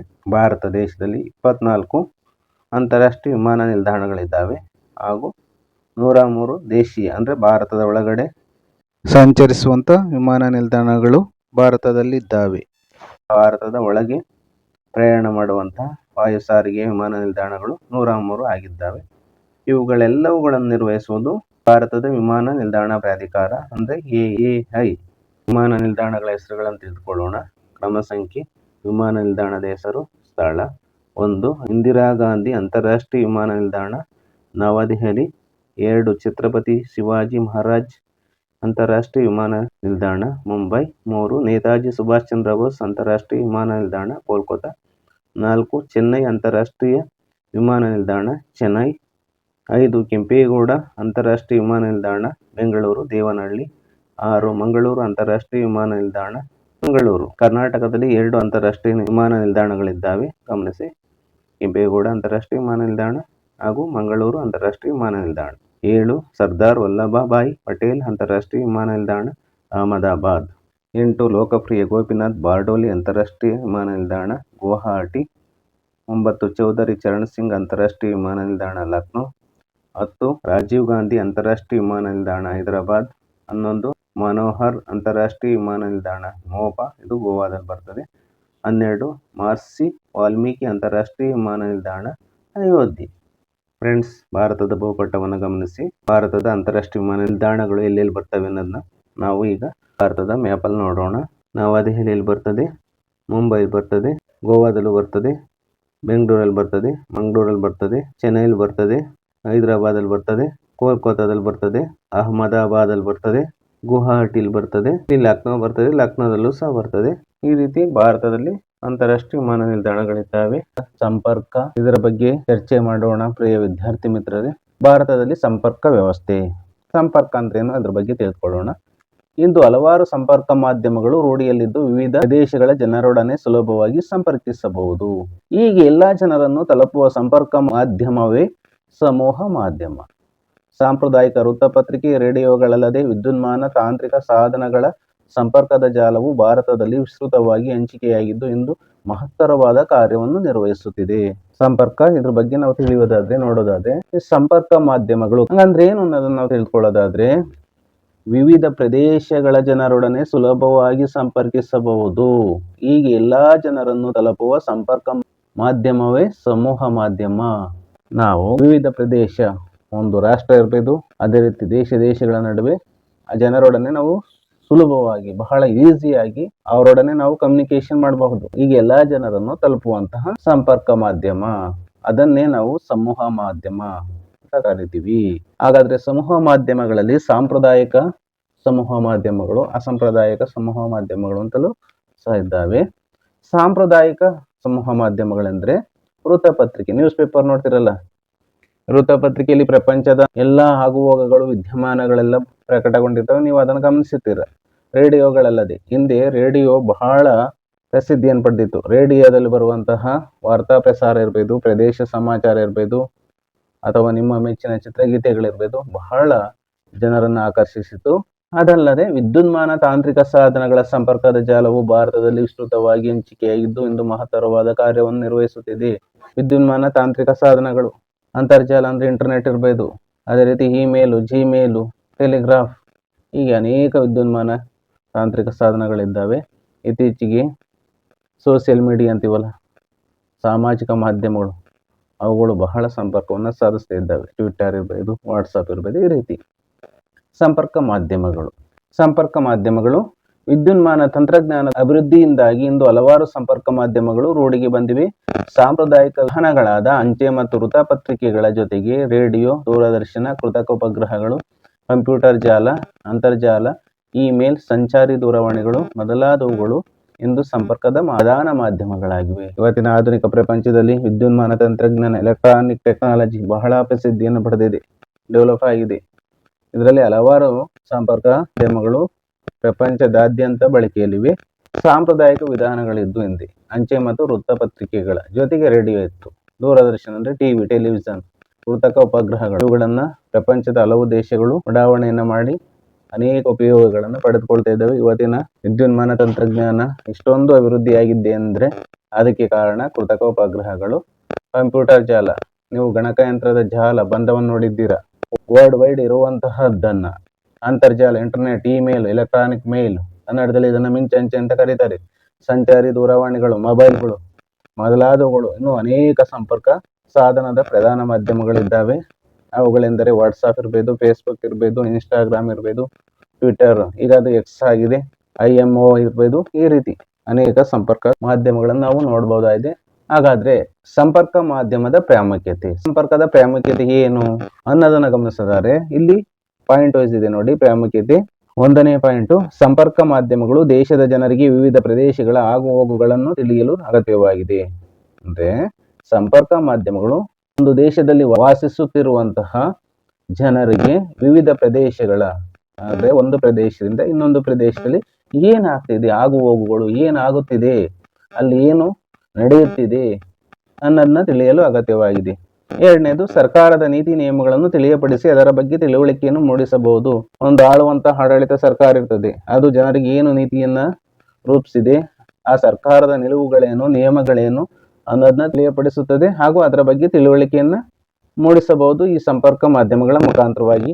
3ನೇದು, ಜನರಿಗೆ ಬೇಕಾದ ವ್ಯವಸಾಯ, ಕೈಗಾರಿಕೆ ಮುಂತಾದವುಗಳ ಜ್ಞಾನವನ್ನು ನೀಡುವುದರಿಂದ ಅಭಿವೃದ್ಧಿಯ ಕ್ರಿಯೆಯು ಶೀಘ್ರವಾಗಿ ಮುಂದುವರಿಯುವುದು. ಜನರಿಗೆ ಏನ್ ಬೇಕು ಅನ್ನೋದನ್ನ ನಾವು ಇದ್ರ ಮುಖಾಂತರ ತಿಳ್ಕೊಬಹುದು. ಜನರಿಗೆ ಬೇಕಾದ ವ್ಯವಸಾಯ ಅಂದ್ರೆ ಕೃಷಿಗೆ ಬೇಕಾದ ಮಾಹಿತಿಗಳು, ವಿಚಾರ ವಿನಿಮಯಗಳು, ಕೈಗಾರಿಕೆಗಳಿಗೆ ಬೇಕಾದಂತ ವಿಚಾರ ವಿನಿಮಯಗಳು, ಅದನ್ನ ಹೇಗೆ ಅಭಿವೃದ್ಧಿಪಡಿಸಬೇಕು ಅನ್ನೋದ್ರ ಬಗ್ಗೆಯೂ ಜ್ಞಾನವನ್ನು ನೀಡ್ತವೆ ಈ ಸಂಪರ್ಕ ಮಾಧ್ಯಮಗಳು. ಇದರಿಂದ ಅಭಿವೃದ್ಧಿ ಅಂದ್ರೆ ಬೆಳವಣಿಗೆ, ಡೆವಲಪ್ಮೆಂಟ್ ಪ್ರೋಸೆಸ್ ಶರವೇಗದಲ್ಲಿ ಮುಂದುವರಿಯುತ್ತದೆ. 4ನೇ ಪಾಯಿಂಟು, ವಾಣಿಜ್ಯ ಮತ್ತು ವ್ಯಾಪಾರದ ಅಭಿವೃದ್ಧಿಗೆ ಸಂಪರ್ಕ ಮಾಧ್ಯಮಗಳು ಮೂಲ ಅಗತ್ಯವಾಗಿವೆ. ನಾವು ವ್ಯಾಪಾರ ಮಾಡೋದಾದ್ರೆ, ಕಮರ್ಷಿಯಲ್ ಆಗಿ ನಾವು ಮಾಡೋದಾದ್ರೆ ವ್ಯಾಪಾರ, ಕಮರ್ಷಿಯಲ್ ವಾಣಿಜ್ಯವನ್ನು ನೀವು ನೋಡಿದ್ದೀರಾ. ಇವತ್ತಿನ ಪ್ರಪಂಚವೆಲ್ಲ ವಾಣಿಜ್ಯದ ಮುಖಾಂತರವೇ ವ್ಯಾಪಾರ ವಹಿವಾಟುಗಳನ್ನ ಅಭಿವೃದ್ಧಿ ಮಾಡ್ತಾ ಇದ್ದಾವೆ. ಇದಕ್ಕೆ ಕಾರಣ ಸಂಪರ್ಕ ಮಾಧ್ಯಮಗಳು. 5ನೇದು, ದೇಶದ ಏಕತೆ, ಒಗ್ಗಟ್ಟು ಹಾಗೂ ಸ್ಥಿರತೆಯನ್ನು ಕಾಪಾಡಿಕೊಳ್ಳಲು ಅನುಕೂಲವಾಗುವುದು. ಒಂದು ದೇಶದಲ್ಲಿ ವಾಸಿಸುವಂತ ಎಲ್ಲಾ ಜನರಲ್ಲೂ ಏಕತೆಯನ್ನ ಬೆಳೆಸೋದು, ಒಗ್ಗಟ್ಟು, ಎಲ್ಲರೂ ಸಹ ಒಂದೇ ಅನ್ನೋ ಭಾವನೆಯನ್ನು ಮೂಡಿಸೋದು, ಸ್ಥಿರತೆ, ಸ್ಟೆಬಿಲಿಟಿ, ಯಾವುದೇ ಬದಲಾವಣೆ ಆಗಬಾರ್ದು, ಯಾವುದೇ ಅಹಿತಕರ ಘಟನೆಗಳು ನಡೆಯಬಾರ್ದು, ಇದೆಲ್ಲವನ್ನು ಕಾಪಾಡಿಕೊಳ್ಳಲು ಸಂಪರ್ಕ ಮಾಧ್ಯಮಗಳು ಬಹಳ ಮುಖ್ಯವಾಗಿರ್ತವೆ. ಮುಂದುವರೆದು ನಾವು ನೋಡಿದಾಗ 1ನೇದು, ಭೌಗೋಳಿಕ ಮಾಹಿತಿ ವ್ಯವಸ್ಥೆ, GIS ಅಂತ ಕರೀತಾರೆ, ಜಿಯೋಗ್ರಫಿಕಲ್ ಇನ್ಫಾರ್ಮೇಶನ್ ಸಿಸ್ಟಮ್ ಅಂತ ಇಂಗ್ಲಿಷ್ ಅಲ್ಲಿ ಕರೀತಾರೆ. ಪೃಥ್ವಿಯ ಮೇಲ್ಮೈನ ಅಂಕಿಅಂಶ ಅಥವಾ ಮಾಹಿತಿಯನ್ನು ಕಲೆ ಹಾಕುವ, ಸಂಗ್ರಹಿಸುವ, ಅಗತ್ಯವಿದ್ದಾಗ ಬಳಕೆ ಮಾಡುವ, ಮಾರ್ಪಡಿಸುವ ಹಾಗೂ ತೋರಿಸುವ ಪ್ರಬಲ ಸಲಕರಣೆಯ ಸಮೂಹವನ್ನು ಭೌಗೋಳಿಕ ಮಾಹಿತಿ ವ್ಯವಸ್ಥೆ GIS ಎಂದು ಕರೆಯಲಾಗಿದೆ. 1960ರಲ್ಲಿ ಕೆನಡಾದಲ್ಲಿ ಆರಂಭಗೊಂಡು ಇಂದು ಇದರ ಬಳಕೆ ವಿಶ್ವವ್ಯಾಪಿಯಾಗಿದೆ. ಭೌಗೋಳಿಕ ಮಾಹಿತಿ ವ್ಯವಸ್ಥೆ ಅಂದ್ರೆ ಪೃಥ್ವಿ ಅಂದ್ರೆ ಭೂಮಿಯ ಮೇಲೆ ಅಂಕಿಅಂಶಗಳು, ಸ್ಟ್ಯಾಟಿಸ್ಟಿಕ್ಸ್ ಅಂತ ಕರೀತಾರೆ ಇಂಗ್ಲಿಷಲ್ಲಿ, ಅಥವಾ ಮಾಹಿತಿ, ಇನ್ಫಾರ್ಮೇಶನ್, ಅವುಗಳನ್ನು ಕಲೆ ಹಾಕುವ ಅಂದ್ರೆ ಆ ಮಾಹಿತಿಯನ್ನ ಹುಡುಕೋದು, ಸಂಗ್ರಹಿಸೋದು, ಅಗತ್ಯವಿದ್ದಾಗ ಬಳಕೆ ಮಾಡೋದು, ಮಾರ್ಪಡಿಸೋದು ಅಂದ್ರೆ ಬದಲಾವಣೆ ಮಾಡೋದು, ಹಾಗೂ ಅವುಗಳನ್ನು ತೋರಿಸುವಂತ ಪ್ರಬಲ ಸಲಕರಣೆಗಳು ಅಂದ್ರೆ ಉಪಕರಣಗಳ ಸಮೂಹವನ್ನ ಭೌಗೋಳಿಕ ಮಾಹಿತಿ ವ್ಯವಸ್ಥೆ GIS ಅಂತ ಕರೀತಾರೆ. ಇದು 1960ರಲ್ಲಿ ಕೆನಡಾದಲ್ಲಿ ಪ್ರಾರಂಭ ಆಗ್ತದೆ. ಇಂದು ಇದರ ಬಳಕೆ ಪ್ರಪಂಚದಾದ್ಯಂತ ಬಳಕೆಯಾಗ್ತಿದೆ. ಭೂ ಮೇಲ್ಮೈ ವಿವಿಧ ಬಗೆಯ ಪ್ರಾಕೃತಿಕ ಹಾಗೂ ಸಾಂಸ್ಕೃತಿಕ ಲಕ್ಷಣಗಳೆರಡನ್ನೂ ಸಹ ಒಳಗೊಂಡಿರುವುದು. ಇದರಲ್ಲಿ ಜಿಲ್ಲೆಗಳು, ಭೂಸ್ವರೂಪಗಳು, ನದಿ ವ್ಯವಸ್ಥೆ, ವಸತಿಗಳ ಹಂಚಿಕೆ, ಭೂಸ್ವರೂಪ, ಭೂ ಬಳಕೆ, ಮಣ್ಣು, ಬೆಳೆಗಳ ಹಂಚಿಕೆ ಮೊದಲಾದವುಗಳನ್ನು ಒಂದರ ಮೇಲೊಂದರಂತೆ ಇರಿಸಿ ಅವುಗಳ ಸಂಬಂಧವನ್ನು ಸುಲಭವಾಗಿ ವಿಶ್ಲೇಷಿಸಬಹುದು. ಹೀಗೆ GIS ಕಂಪ್ಯೂಟರ್ ಆಧಾರಿತ ಭೂ ಮೇಲ್ಮೈಯ ವೈವಿಧ್ಯಮಯ ಅಂಕಿಅಂಶಗಳನ್ನು ಸಂಸ್ಕರಿಸುವ ಮತ್ತು ವಿಶ್ಲೇಷಿಸುವ ಒಂದು ವ್ಯವಸ್ಥೆಯಾಗಿದೆ. GIS ನ ಉಪಯೋಗಗಳನ್ನು ತೆಗೆದುಕೊಳ್ಳೋಣ. 1ನೇ ಪಾಯಿಂಟು, GIS ತಂತ್ರಜ್ಞಾನ ಆಧಾರಿತ ನಕ್ಷೆಗಳು ಹೆಚ್ಚು ಆಕರ್ಷಕವಾಗಿವೆ ಹಾಗೂ ಮಾಹಿತಿಯನ್ನು ಸ್ಪಷ್ಟವಾಗಿ ನೀಡುತ್ತವೆ. GIS ಟೆಕ್ನಾಲಜಿ ಇದಿಲ್ಲ, ಅದರ ರಿಲೇಟಿವ್ ಆಗಿ ಮ್ಯಾಪ್ಗಳನ್ನ ನಾವು ಕಂಪ್ಯೂಟರ್ ಸ್ಕ್ರೀನ್ ಮೇಲೆ, ಪರದೆಗಳ ಮೇಲೆ ಹಾಗೂ ಮೊಬೈಲ್ನಲ್ಲಿ ನೋಡುವುದಕ್ಕೆ ಹೆಚ್ಚು ಅಟ್ರಾಕ್ಟಿವ್ ಆಗಿರ್ತದೆ ಹಾಗೂ ಮಾಹಿತಿಯನ್ನು ಇನ್ಫಾರ್ಮೇಶನ್ನ ಸ್ಪಷ್ಟವಾಗಿ ನೀಡುತ್ತದೆ GIS. ಎರಡನೇ ಪಾಯಿಂಟು, ವಿವಿಧ ಬಗೆಯ ಭೌಗೋಳಿಕ, ಸಾಮಾಜಿಕ, ಆರ್ಥಿಕ, ಭೂ ಮೇಲ್ಮೈ ಮಾಹಿತಿಯನ್ನು ಸುಲಭವಾಗಿ ವಿಶ್ಲೇಷಿಸಬಹುದು ಹಾಗೂ ಅವುಗಳ ಮಾದರಿಯನ್ನು ರಚಿಸಬಹುದು. ವಿವಿಧ ಬಗೆಯ ಅಂದರೆ ಅನೇಕ ಬಗೆಯ ಭೂಮಿಯಲ್ಲಿರುವಂತಹ ಸಾಮಾಜಿಕ, ಸಮಾಜದ ಪರಿಸ್ಥಿತಿ, ಆರ್ಥಿಕ ಪರಿಸ್ಥಿತಿ, ಭೂ ಮೇಲ್ಮೈ ಮಾಹಿತಿಯನ್ನು ಸುಲಭವಾಗಿ ನಾವು ಅನಾಲಿಸಿಸ್ ಮಾಡ್ಬೋದು, ಅದರ ಒಳಿತು ಕೆಡುಕುಗಳನ್ನು ಕಂಡುಹಿಡ್ಕೋಬಹುದು ಹಾಗೂ ಅವುಗಳ ಮಾದರಿ ಅಂದರೆ ಮಾಡೆಲ್ನ ರಚಿಸಬಹುದು. ಮೂರನೇ ಪಾಯಿಂಟು, ಪ್ರಾಕೃತಿಕ ಸಂಪನ್ಮೂಲಗಳ ನಿರ್ವಹಣೆಯಲ್ಲಿ GIS ತಂತ್ರಜ್ಞಾನದ ಪ್ರಾಮುಖ್ಯತೆ ಹೆಚ್ಚು ಕಂಡುಬರುತ್ತದೆ. ಪ್ರಾಕೃತಿಕ ಸಂಪನ್ಮೂಲಗಳಿದ್ದಾವಲ್ಲ, ಪ್ರಕೃತಿ, ನದಿ, ನೀರು, ಬೆಟ್ಟ, ಗುಡ್ಡ, ಕಲ್ಲಿದ್ದಲು, ಕಬ್ಬಿಣ, ಚಿನ್ನದ ಅದಿರು, ಈ ರೀತಿ ಇವನ್ನೆಲ್ಲ ಪ್ರಾಕೃತಿಕ ಸಂಪನ್ಮೂಲಗಳು ಅಂತ ಕರಿತೀವಿ. ಇವುಗಳ ನಿರ್ವಹಣೆಯಲ್ಲಿ ಇವುಗಳನ್ನು ನಾವು ಸರಿದೂಗಿಸುವಲ್ಲಿ GIS ತಂತ್ರಜ್ಞಾನ ಬಹಳ ಪ್ರಾಮುಖ್ಯತೆಯನ್ನ, ಬಹಳ ಅನುಕೂಲವನ್ನು ನಮಗೆ ಮಾಡಿಕೊಡ್ತದೆ. ನಾಲ್ಕನೇ ಪಾಯಿಂಟ್, ಇದು ಕಂಪ್ಯೂಟರ್ ಆಧಾರಿತ ವಿಶ್ಲೇಷಣೆಯಾಗಿದ್ದು ನಕ್ಷೆಗಳು ಅತಿ ಶೀಘ್ರವಾಗಿ ಅಗತ್ಯಕ್ಕೆ ತಕ್ಕಂತೆ ನಕ್ಷಾಶಾಸ್ತ್ರಜ್ಞರ ನೆರವಿಲ್ಲದೆ ಅತಿ ಕಡಿಮೆ ಅವಧಿಯಲ್ಲಿ ಪಡೆಯಬಹುದು ಹಾಗೂ ನಕ್ಷೆಗಳನ್ನು ಮಾರ್ಪಡಿಸಬಹುದು. GIS ಅನ್ನೋದು ಕಂಪ್ಯೂಟರ್ ರಿಲೇಟಿವ್ ಆಗಿ ನಾವು ಅನಾಲಿಸಿಸ್ ಮಾಡಬಹುದು. ನಕ್ಷೆಗಳನ್ನ ಅಂದ್ರೆ ಮ್ಯಾಪ್ಸ್ನ ಅತಿ ಬೇಗನೆ ಅಗತ್ಯಕ್ಕೆ ತಕ್ಕಂತೆ ನಕ್ಷಾಶಾಸ್ತ್ರಜ್ಞರು ಇರ್ತಾರಲ್ಲ, ಅವ್ರ ಸಹಾಯ ಬೇಕಿಲ್ಲ, ಅತಿ ಕಡಿಮೆ ಸ್ವಲ್ಪದ್ರಲ್ಲಿ ಅಂದ್ರೆ ಕಡಿಮೆ ಸಮಯದಲ್ಲಿ ಪಡಿಬಹುದು ಹಾಗೂ ನಕ್ಷೆಗಳನ್ನ ನಾವು ಮಾರ್ಪಡಿಸಬಹುದು, ಅಂದ್ರೆ ಬದಲಾವಣೆ ಮಾಡಬಹುದು. ಪ್ರಸ್ತುತ ಬಳಕೆಯಾಗುತ್ತಿರುವ ಭೌಗೋಳಿಕ ಮಾಹಿತಿ ವ್ಯವಸ್ಥೆ ಹಾಗೂ ನಕ್ಷೆಗಳ ರಚನೆಯ ತಂತ್ರಾಂಶಗಳಲ್ಲಿ ಆಪಲ್ ArcInfo, AutoCAD, MapInfo, ಹ್ಯಾಕ್ಕ್ಯೂ ಮೊದಲಾದವುಗಳು ಅತಿ ಮುಖ್ಯವಾಗಿವೆ. ಎರಡನೇದು ಗ್ಲೋಬಲ್ ಪೊಸಿಷನಿಂಗ್ ಸಿಸ್ಟಮ್ ಅಂದ್ರೆ GPS. ಇದ್ರ ಬಗ್ಗೆ ತಿಳ್ಕೊಳ್ಳೋಣ. ಇದರ ಮುಖ್ಯ ಕಾರ್ಯ ಏನಪ್ಪಾ ಅಂದ್ರೆ ಭೂ ಮೇಲ್ಮೈಯಲ್ಲಿನ ಯಾವುದೇ ಒಂದು ಸ್ಥಿರವಾಗಿರುವ ಅಥವಾ ಚಲಿಸುತ್ತಿರುವ ವಸ್ತು ಅಥವಾ ವ್ಯಕ್ತಿಯ ಸ್ಥಾನವನ್ನು ಅಕ್ಷಾಂಶ ಮತ್ತು ರೇಖಾಂಶಗಳ ಮೂಲಕ ನಿಖರವಾಗಿ ಸೂಚಿಸುವುದು ಹಾಗೂ ಆ ವಸ್ತುವಿನ ಸ್ಥಾನದ ಎತ್ತರವನ್ನು ಸಹ ಸೂಚಿಸುವುದು. GPS ನೋಡಿದ್ರೆ ಎಲ್ಲ ವೆಹಿಕಲ್ ಅಲ್ಲಿ ಬಳಸ್ತಾರೆ, ಅದನ್ನ ನೀವು ಕಾಣಬಹುದಾಗಿದೆ. ಇದರಲ್ಲಿ ಒಂದು ವಸ್ತು ಸ್ಥಿರವಾಗಿ ಅಥವಾ ಚಲಿಸ್ತಾ ಇದೆ ಅನ್ನೋದನ್ನ ಹಾಗೂ ವ್ಯಕ್ತಿಯ ಸ್ಥಾನವನ್ನ ನಾವು ಅಕ್ಷಾಂಶ ಮತ್ತು ರೇಖಾಂಶಗಳ ಮೂಲಕ ನಿರ್ದಿಷ್ಟವಾಗಿ ಕಂಡುಹಿಡ್ಕೋಬಹುದಾಗಿದೆ. ಈ ವ್ಯವಸ್ಥೆ ಇಂದು ಅತಿ ಹೆಚ್ಚು ಉಪಯುಕ್ತತೆಯನ್ನು ಹೊಂದಿದ್ದು ಹಲವಾರು ಕ್ಷೇತ್ರಗಳಲ್ಲಿ ಲಾಭದಾಯಕವಾಗಿ ಈ ತಂತ್ರಜ್ಞಾನವನ್ನು ಬಳಕೆ ಮಾಡಲಾಗುತ್ತಿದೆ. GPS ತಂತ್ರಜ್ಞಾನವು ಕೃತಕ ಉಪಗ್ರಹಗಳು ಕಳಿಸುವ ಮಾಹಿತಿ ಹಾಗೂ ಭೂ ಮೇಲ್ಮೈಯಲ್ಲಿ ಯಾವುದೇ ವ್ಯಕ್ತಿಯ ಬಳಿ ಇರುವ ರಿಸೀವರ್ಗಳಿಂದ ಕಾರ್ಯನಿರ್ವಹಿಸಲ್ಪಡುವುದು. ಈ ವ್ಯವಸ್ಥೆಯು ಇಂದು ಬಹಳ ಉಪಯೋಗವಾಗ್ತಿದೆ. ಇದನ್ನ ಹಲವಾರು ಕ್ಷೇತ್ರಗಳಲ್ಲಿ ಬಳಸ್ತಾ ಇದ್ದಾರೆ GPS ನ. ಈ ಟೆಕ್ನಾಲಜಿ ಜನರಿಗೆ ಬಹಳ ಸಹಾಯಕವಾಗ್ತಿದೆ. GPS ತಂತ್ರಜ್ಞಾನವು ನಾವು ಕೃತಕ ಉಪಗ್ರಹಗಳನ್ನ ಉಡಾವಣೆ ಮಾಡಿದ್ದೀವಲ್ಲ, ಅವು ಮೇಲಿನಿಂದ ನಮಗೆ ಮಾಹಿತಿಯನ್ನ ಕಳಿಸ್ತವೆ ಹಾಗೂ ಅದನ್ನ ಭೂಮಿಯಲ್ಲಿರುವಂತಹ ಯಾವುದೇ ವ್ಯಕ್ತಿ ಬಳಿ ರಿಸೀವ್ ಇದ್ರೆ ಅದರಿಂದ ಕಾರ್ಯವನ್ನ ನಿರ್ವಹಿಸ್ತೀನಿ ನೋಡೋದಾದ್ರೆ, GPS ವ್ಯವಸ್ಥೆಯು 20ಕ್ಕೂ ಹೆಚ್ಚು ಕೃತಕ ಉಪಗ್ರಹಗಳ ವ್ಯವಸ್ಥೆಯನ್ನು ಒಳಗೊಂಡಿದ್ದು ಇದನ್ನು ಅಮೆರಿಕ ಸಂಯುಕ್ತ ಸಂಸ್ಥಾನವು ನಿರ್ವಹಿಸ್ತಾ ಇದೆ. ಈ ಉಪಗ್ರಹಗಳು ಭೂಮಿಯನ್ನು ನಿರಂತರವಾಗಿ ಸುತ್ತುತ್ತಿರುತ್ತವೆ. ಆಕಾಶದಲ್ಲಿ ಮೇಲೆ ಈ ಉಪಗ್ರಹಗಳೆಲ್ಲ ಭೂಮಿಯನ್ನ ಯಾವಾಗಲೂ ಸಹ ಭೂಮಿಯ ಸುತ್ತಲೂ ಹಗಲು ರಾತ್ರಿ ಎನ್ನದೇ ಸುತ್ತಾ ಇರ್ತವೆ. ಪ್ರತಿಯೊಂದು ಉಪಗ್ರಹವು ಪ್ರಬಲವಾದ ಕ್ಯಾಮೆರಾ ಇದೆ ನೋಡಿ, ಹಾಗೂ ಸೌರಶಕ್ತಿಯಿಂದ ನಡೆಯುವ ನಿಖರವಾದ ಪರಮಾಣು ಗಡಿಯಾರ ಆಟಾಮಿಕ್ ಕ್ಲಾಕ್ ಇದೆಯಲ್ಲ, ಅದರ ಮುಖಾಂತರ ಮಾಹಿತಿ ರವಾನೆಯ ಆಂಟೆನಾ ಇರ್ತದೆ, ಆಂಟೆನಾವನ್ನು ಒಳಗೊಂಡಿರ್ತದೆ. ಇದು ಇವುಗಳಿಂದ ಕಳಿಸುವ ಮಾಹಿತಿಯನ್ನು ಭೂಮಿಯಲ್ಲಿ ಯಾವುದೇ ವ್ಯಕ್ತಿಯ ಬಳಿ ಇರುವ ರಿಸೀವರ್ ಪಡೆದು ವಿಶ್ಲೇಷಿಸಿ ಆ ವ್ಯಕ್ತಿ ಇರುವ ಸ್ಥಾನ ಹಾಗೂ ವ್ಯಕ್ತಿ ಇರುವ ಸ್ಥಳದ ಎತ್ತರವನ್ನು ಸೂಚಿಸುವುದು. ಉಪಗ್ರಹಗಳಿಂದ ಪಡೆಯುವ ಮಾಹಿತಿಯ ಆಧಾರದ ಮೇಲೆ ಆ ವಸ್ತುವಿನಿಂದ ಆಯಾ ಉಪಗ್ರಹಗಳು ಎಷ್ಟು ದೂರದಲ್ಲಿವೆ, ಎಷ್ಟು ಡಿಸ್ಟೆನ್ಸ್ ಅಲ್ಲಿ ಇದ್ದಾವೆ ಎಂಬುದನ್ನು ಲೆಕ್ಕಾಚಾರ ಮಾಡಿ ಆ ವಸ್ತುವಿನ ಸ್ಥಾನವನ್ನು ಅಕ್ಷಾಂಶ ಮತ್ತು ರೇಖಾಂಶಗಳ ಮೂಲಕ ಸ್ಪಷ್ಟವಾಗಿ ತಿಳಿಯಪಡಿಸುವುದು. ಇದರಿಂದ GPS ವ್ಯವಸ್ಥೆಯನ್ನು ಮಾರ್ಗಸೂಚಿ ಅಥವಾ ಪಾತ್ ಫೈಂಡರ್ ಎಂದು ಕರೆಯುವರು. ಇದು ಮಾರ್ಗವನ್ನು ಸೂಚಿಸ್ತಾ ಇರ್ತದೆ. ಇಂದು GPS ವ್ಯವಸ್ಥೆಯು ರಕ್ಷಣಾ ದೃಷ್ಟಿಯಿಂದಲೂ ಅತಿ ಮುಖ್ಯ. ಇದರಿಂದ ಭಾರತವು ತನ್ನದೇ ಆದ ಪ್ರಾದೇಶಿಕ GPS ವ್ಯವಸ್ಥೆಯನ್ನು ಹೊಂದಲು 7 ಉಪಗ್ರಹಗಳನ್ನು ಉಡಾಯಿಸಿದೆ. 7 ಉಪಗ್ರಹಗಳನ್ನು GPS ಆಗಿ ಉಡಾವಣೆಯನ್ನು ಭಾರತ ಸರ್ಕಾರ ಮಾಡಿದೆ. ಭಾರತದ ಪ್ರಾದೇಶಿಕ ಹಾಗೂ ಸ್ವತಂತ್ರ GPS ವ್ಯವಸ್ಥೆಗೆ ನಾವಿಕ್ ಅಂದ್ರೆ ನೇವಿಗೇಷನ್ ವಿತ್ ಇಂಡಿಯನ್ ಕಾನ್ಸ್ಟಲೇಷನ್ಸ್ ಎಂಬ ಹೆಸರಿದೆ. GPS ನ ಉಪಯೋಗಗಳು: ಒಂದನೆಯದು, ಪ್ರಾಕೃತಿಕ ವಿಕೋಪಗಳ ಸ್ಪಷ್ಟ ಭೌಗೋಳಿಕ ಸ್ಥಾನವನ್ನು ಗುರುತಿಸಿ ಪರಿಹಾರ ಕೈಗೊಳ್ಳಲು ಇವುಗಳು ಉಪಯುಕ್ತ. ಪ್ರಾಕೃತಿಕ ವಿಕೋಪಗಳು ಅಂದ್ರೆ ಪ್ರವಾಹ, ಭೂಕಂಪ, ಅತಿವೃಷ್ಟಿ, ಅನಾವೃಷ್ಟಿ ಇವೆಲ್ಲವೂ ಸಹ ಪ್ರಾಕೃತಿಕ ವಿಕೋಪಗಳಾಗಿದ್ದಾವೆ. ಇವುಗಳನ್ನ ನಾವು ಭೂಮಿ ಮೇಲೆ ಎಲ್ಲಿ ಆಗ್ತಾ ಇದೆ ಅನ್ನೋದನ್ನ ಗುರುತಿಸಿ ನಾವು ಅದಕ್ಕೆ ಪರಿಹಾರವನ್ನು ಕೈಗೊಳ್ಳಲು ಬಹಳ ಉಪಯುಕ್ತವಾಗಿವೆ. ಎರಡನೆಯದು, ಅರಣ್ಯ ಹಾಗೂ ಪರ್ವತ ಚಾರಣ ಮಾಡುವವರಿಗೆ ಮಾರ್ಗ ತಿಳಿಯಲು ಉಪಯುಕ್ತವಾಗಿವೆ. ಅರಣ್ಯ ಅಂದ್ರೆ ಕಾಡಿಗೆ ಹೋಗುವವರಿಗೆ, ಪರ್ವತ ಚಾರಣ ಬೆಟ್ಟಗಳನ್ನು ಹತ್ತುವಂತ ಪ್ರವಾಸಿಗರಿಗೆ ನಾವು ಎಲ್ಲಿ ಹೋಗ್ತಾ ಇದೀವಿ ನಾವು ದಾರಿಯನ್ನು ತಿಳಿಯಲು ಬಹಳ ಸಹಾಯಕವಾಗಿದೆ. ಮೂರನೇದು ಸೈನಿಕರು, ವೈಮಾನಿಕರು, ಮೀನುಗಾರರು ಹಾಗೂ ನಾವಿಕರು ಸರಿಯಾದ ಮಾರ್ಗವನ್ನು ಅನುಸರಿಸಲು ಅಗತ್ಯ ಮಾಹಿತಿಯನ್ನು ನೀಡುವುದು.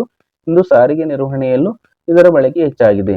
GPS ನ ಸೈನಿಕರು ಬಳಸ್ತಾರೆ. ವೈಮಾನಿಕರು ಅಂದ್ರೆ ವಿಮಾನದಲ್ಲಿ ಚಲಿಸುವಂತವರು, ವಿಮಾನ ಚಾಲಕ, ಏರೋಪ್ಲೇನ್ ನಲ್ಲಿ ಇರುವವರು ಬಳಸ್ತಾರೆ. ಮೀನುಗಾರರು ಸಮುದ್ರದಲ್ಲಿ ಮೀನನ್ನು ಹಿಡಿಯುವಂತಹ ಮೀನುಗಾರರು ಹಾಗೂ ನಾವಿಕರು ಅಂದ್ರೆ ಹಡಗುಗಳನ್ನ ನಡೆಸುವಂತ ಚಾಲಕರು, ಡ್ರೈವರ್ ಅಂತಾರಲ್ಲ, ಅವರು ನಮಗೆ ಸರಿಯಾದ ದಾರಿ ಬೇಕು ಅನ್ನೋದನ್ನ ಅನುಸರಿಸಲು ಫಾಲೋ ಮಾಡಲು ಅಗತ್ಯ ಮಾಹಿತಿಯನ್ನ GPS ನೀಡುತ್ತದೆ. ಇವತ್ತಿನ ಸನ್ನಿವೇಶದಲ್ಲಿ ಎಲ್ಲಾ ಸಾರಿಗೆ ನಿರ್ವಹಣೆಯಲ್ಲೂ ಇದರ ಬಳಕೆ ಹೆಚ್ಚಾಗಿದೆ. ಅಂದ್ರೆ ಬಸ್ಗಳಲ್ಲಿ, ಕಾರುಗಳಲ್ಲಿ, ಮೋಟಾರ್ ಸೈಕಲ್ಗಳಲ್ಲಿ, ಲಾರಿಗಳಲ್ಲಿ ಎಲ್ಲಾ ಕಡೆ GPS ನ ಬಳಸ್ತಾ ಇರ್ತಾರೆ. ನಾಲ್ಕನೇದು ನಗರಗಳಲ್ಲಿ ಮನೆ ಬಾಗಿಲಿಗೆ ಸೇವೆ ಕೊಡುವ ಹಲವು ಸಂಸ್ಥೆಗಳಿಗೆ ಇಂದು GPS ವ್ಯವಸ್ಥೆ ಜೀವಾಳ. ದೊಡ್ಡ ದೊಡ್ಡ ನಗರಗಳಲ್ಲಿ, ಅದರಲ್ಲೂ ಬೆಂಗಳೂರಲ್ಲಿ, ಡೆಲ್ಲಿಲಿ, ಮುಂಬೈಲಿ, ಕೋಲ್ಕತ್ತಾ, ಚೆನ್ನೈ ಇಂತಹ ಸ್ಥಳಗಳಲ್ಲಿ ಆನ್ಲೈನ್ ಆರ್ಡರ್ಗಳನ್ನ ಮಾಡ್ತಾರೆ. ಉದಾಹರಣೆಗೆ ಜೊಮ್ಯಾಟೊ ಇರಬಹುದು, ಸ್ವಿಗ್ಗಿ ಇರಬಹುದು, ಅದರಿಂದ ಫುಡ್ ಅಂತ ತರಿಸ್ಕೋತಾರೆ.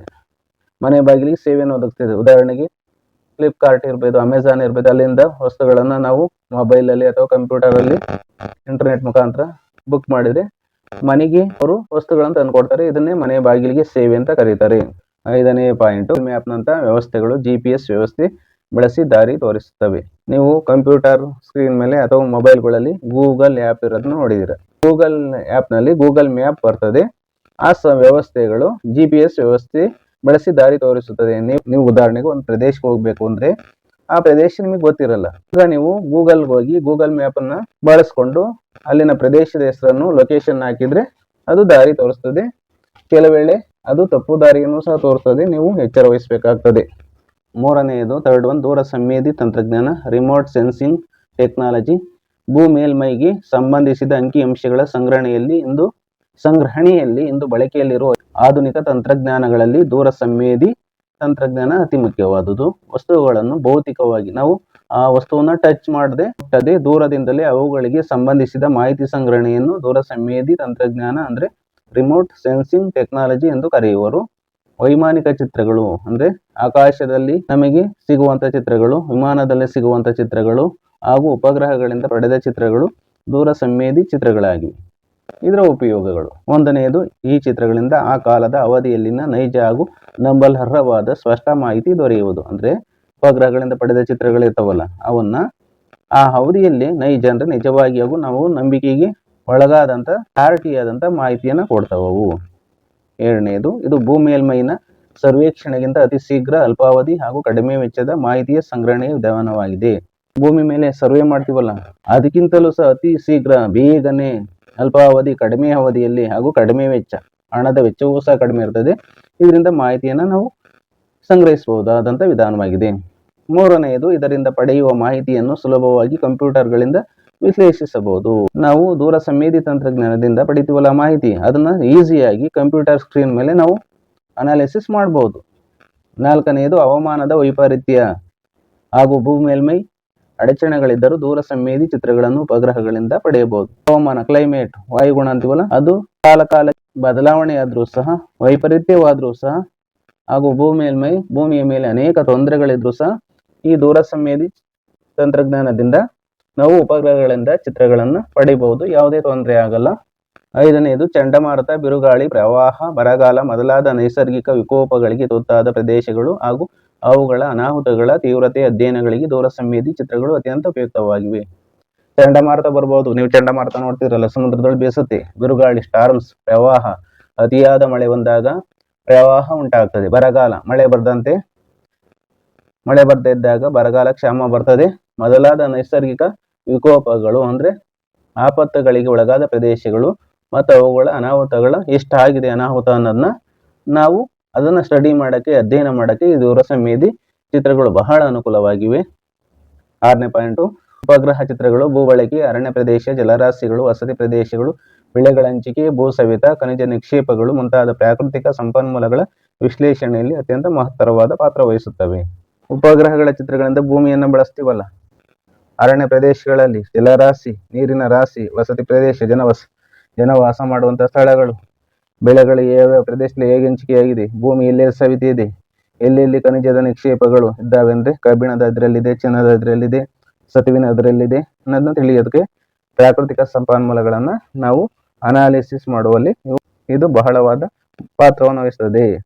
ಫ್ರೆಂಡ್ಸ್, ಇದುವರೆಗೂ ಭಾರತದ ಸಾರಿಗೆ ಹಾಗೂ ಸಂಪರ್ಕ ಪಾಠವನ್ನು ವಿವರವಾಗಿ ವಿಶ್ಲೇಷಣೆಯನ್ನು ಮಾಡಿದ್ದೇನೆ. ವಿಡಿಯೋವನ್ನು ನಿಮ್ಮ ಫ್ರೆಂಡ್ಸ್ಗೆ ಶೇರ್ ಮಾಡಿ ಹಾಗೂ ನಮ್ಮ ಯೂಟ್ಯೂಬ್ ಚಾನಲ್ನ ಸಬ್ಸ್ಕ್ರೈಬ್ ಮಾಡ್ಕೊಳ್ಳಿ. ಎಲ್ಲರಿಗೂ ಸಹ ಧನ್ಯವಾದಗಳು.